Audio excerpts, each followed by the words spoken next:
കൊട്ടിയൂർ വൈശാഖ മഹോത്സവത്തിൻ്റെ ഭാഗമായി അക്കരെ കൊട്ടിയൂരിലെ ഭഗവതി സങ്കല്പമായ അമ്മാറക്കൽ തറയിലെ വിളക്കിനെ സംരക്ഷിക്കുന്ന വലിയ കുടയും മുത്തപ്പൻ ദേവസ്ഥാനത്തേക്കു സ്ഥാപിക്കാനുള്ള കുടയും ഒറ്റപ്പിലാൻ സ്ഥാനികയിലുള്ള കുടയുമാണ് കൊട്ടിയൂരിലേക്ക് എഴുന്നള്ളിച്ചത്. മണത്തണ സ്വദേശി നാരായണൻ, പെരുമാളക്കണ്ടി സനീഷ്, കാക്കേങ്ങാട് സ്വദേശി രാധാകൃഷ്ണൻ എന്നിവരുടെ നേതൃത്വത്തിലാണ് കുട എഴുന്നള്ളിച്ചത്.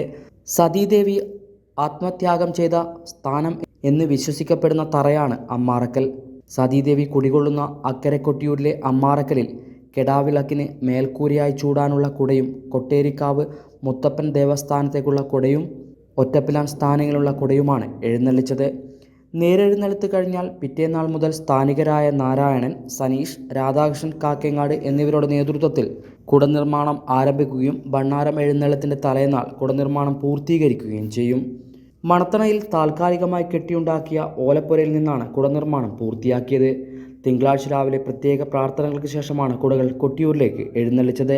ഭണ്ണാരം എഴുന്നള്ളത്ത് ദിവസം വിശാഖനാളിൽ കുടകൾ അക്കരെ സന്നിധിയിൽ എത്തിക്കണം. കണിയ വിഭാഗത്തിൽപ്പെട്ട തൃക്കൈക്കുട സ്ഥാനികരാണ് കുട എഴുന്നള്ളിക്കാനുള്ള അവകാശം. പ്രക്കൂഴ മുതൽ വ്രതം നോറ്റു വേണം കുട നിർമ്മിക്കാൻ. അഷ്ടദിനരാത്രങ്ങൾ കൊണ്ട് കുടനിർമ്മാണം പൂർത്തീകരിക്കുകയും വേണം. വിശാഖനാളിൽ രാവിലെ കുടയുമായി മണത്തണയിലെ ചപ്പാരം ഭഗവതിയെ തൊഴുത് സ്ഥാനികർ കൊട്ടിയൂരിലേക്ക് യാത്ര പുറപ്പെട്ടു. ഓംകാര ശബ്ദം മുഴക്കിയാണ് ഇവരുടെ സന്നിധാനത്തേക്കുള്ള യാത്ര. ഹൈവിഷൻ ന്യൂസ്, പേരാവൂർ.